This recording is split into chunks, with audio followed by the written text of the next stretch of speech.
Good morning everyone. We are now here at Piat Church and Cafe Piat. I'm gonna show you around kasi ganda pala dito talaga. So nag-walking lang ako ngayong umaga. So wala lang. Pakita ko sa inyo yung view dun sa gawin na yun.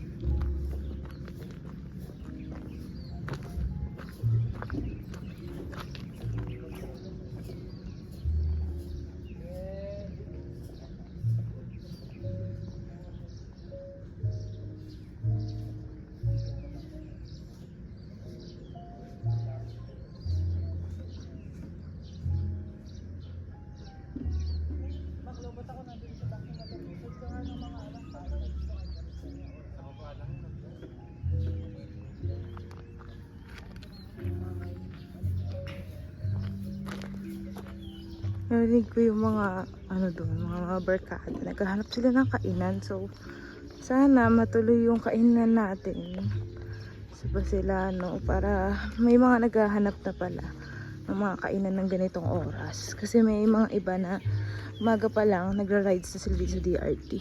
So ito yung church. Akyat tayo sa taas. Ngayon ako makakaakyat sa taas nito. Ito lang pala yung hagdanan. And ito yung mismong church. Yung loob ng church niya parang mas modern siya compare sa ibang church. Kasi yan, parang bagong gawa din siya. Maganda yung materials. Halatang bago pa. And halatang nire-renovate pa nila to. So, can expect na sa future mas mapapaganda pa itong Piat Church. Ayan yung stairs nila papunta sa taas. Let's see. In fairness dito sa stairs nila, kahit mataas siya, yung mismong steps niya, maliit lang. So, hindi ka masyadong mahirapan sa pag-akyat. Ayan.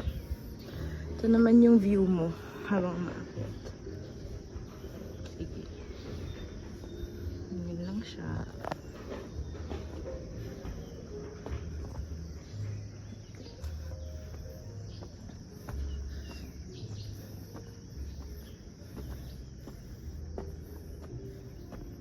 Ayan, dito na tayo sa taas. Napakaganda oh. Talaga naman ang view. The view is giving.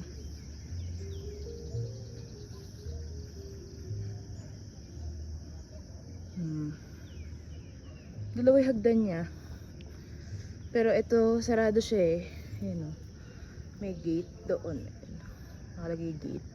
Dito nakabukas ang gate. Kaya nakapasok ako. Ayan siya. Ikot tayo. Para siyang, it's actually giving like a 360 view ng place na to. Which is amazing. Oh my God. I'm sorry kung maano ulit ang aking camera. Magulo. I hope you don't get motion sickness guys. Pero I think you will still. You'll still get motion sickness. Haha.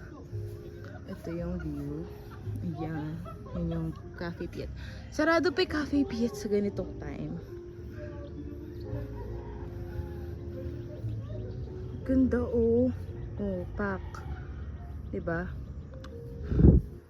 Ang init na though. Grabe yung araw. It's already like around 7 AM. Anong oras na kasi ako nagising? Pero still, it's still good sun.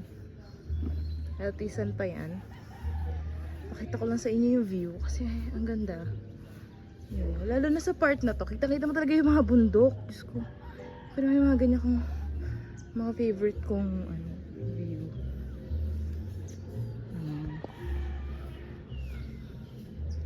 I like it here kasi naka-tiles siya maayos. Hindi madulas yung tiles niya. Bagong pintura yung mga fences. Ayan. Sobrang tirik na yung araw, mainit na. Uwi din ako after this.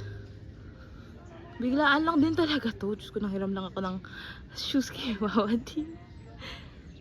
Kasi bigla ko lang talaga naisipan for the day.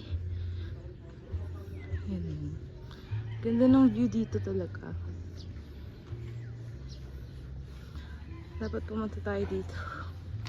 Or yung sino mo. To see dito sa taas. Naalala ko lang na pwede nga palang umakyat dito kasi sila Kuya Ivan, naalala ko may picture sila ditong family. So, naisipan ko umakyat. And open naman siya. So, ayun. Ito ng view.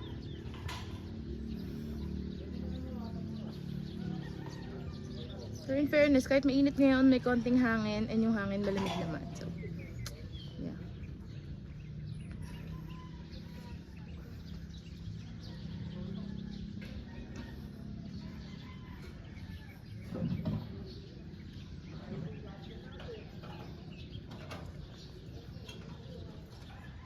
Siguro kaya may second floors, yung mga hindi kasya sa loob. Pwedeng dito sa taas makinig ng misa, ganun.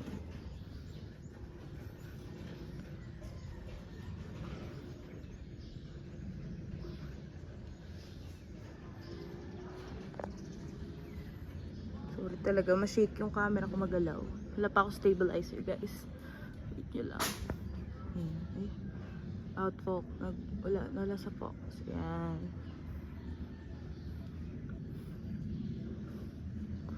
I think Arayat yun. Makikita niya Arayat kaso di ko alam if kita. Ayun siya.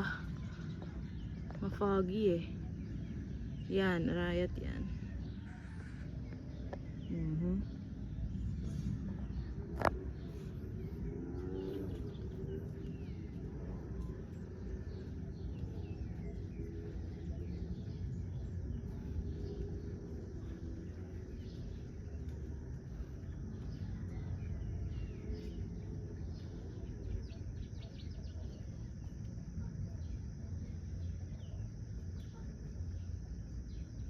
And ayun na, ganyan lang.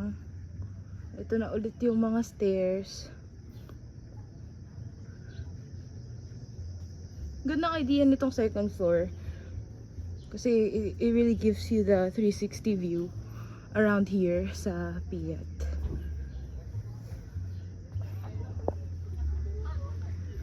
Ba na tayo. Done na. Uwi na tayo. Init. It's like a 7 to 10 minute walk. Depende sa pace mo. From here hanggang sa atin. Let's go. Ang hirap lang siguro sa paglalakad dito is pataas and pababa yung mga daan. So, yun, nakakapagod siya talaga. Unlike sa mga straight lang na daan, ganoon. So, it requires more effort. Nakakapagod siya talaga. I'm glad na maaga din naman nagbubukas tong Piat. So, I guess mas maaga siya accessible. Lalo sa mga early riders, ganun. Hindi naman pumasok na sa I mean, I think may mga pumasok na sa cafe. So, baka open na din sila ng ganitong oras. So, kahit pa maya-maya. Ang daming aso dito. Yun yung mga aso. Mga doon. Pero hindi naman yata sila nakahapon. Hindi naman nila ako pinansin kanina. So, sige. Hindi na tayo. Bigyan ko kayo ng full time lapse speed version ng aking paglalakad.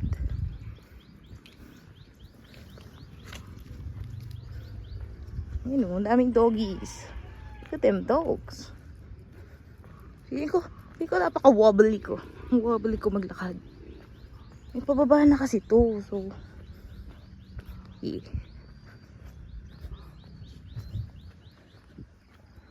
Sorry, medyo nakakahilo naman to.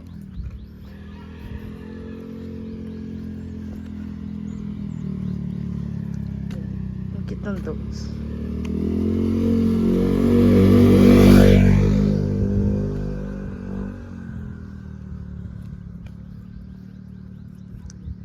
Look at them dogs. Look at them dogs. So cute. Such cuties. Ang cute din ito. Oh. Ang dami nila. Okay, dito tayo sa taas. Yun yung entrance ng Piat. Yun. And then, ito naman yung daan. Punta sa atin. I'm glad na itong daan na to. Hindi naman siya pataas or pababa. Straight lang.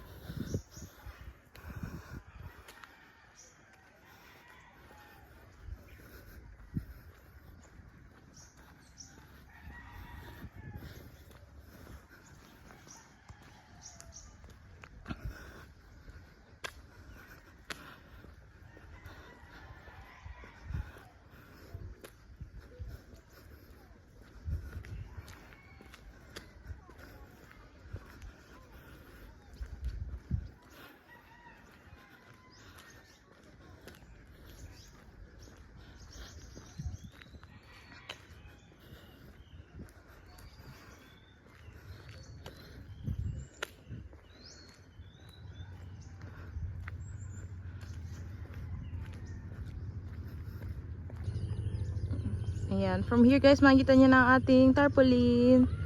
Let's go. Yun tayong pa sa atin. Let's go home. Medyo mahaba-habang lakaran pa to, pero at least hindi na masyadong pataas, I guess. Pero parang ganun din naman. Look at them chickens. The baby chickens. Baby chicks. Ayun. Kasunod lang sila sa kanilang mama chicken. Okay, let's go home. I love this. Kumuha ko isa. Okay. Yun yung daycare. I love na yung mga tao dito. It's like, nagwawali sila sa umaga. So, sila din ang naglilinis ng daan nila for every morning. You know, nagwawalis sila. Naalis nila yung mga dahon-dahon dyan sa paligid. Kaya malinis yung daan namin palagi dito. Yun yung daycare. Nagsisiga din sila.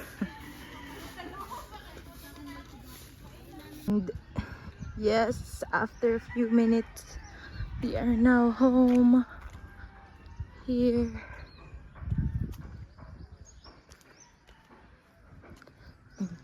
I guess magbe-breakfast na kami. Maliligo na din ako. Napawisan ako dun kasi mainit. It's hot na. Okay.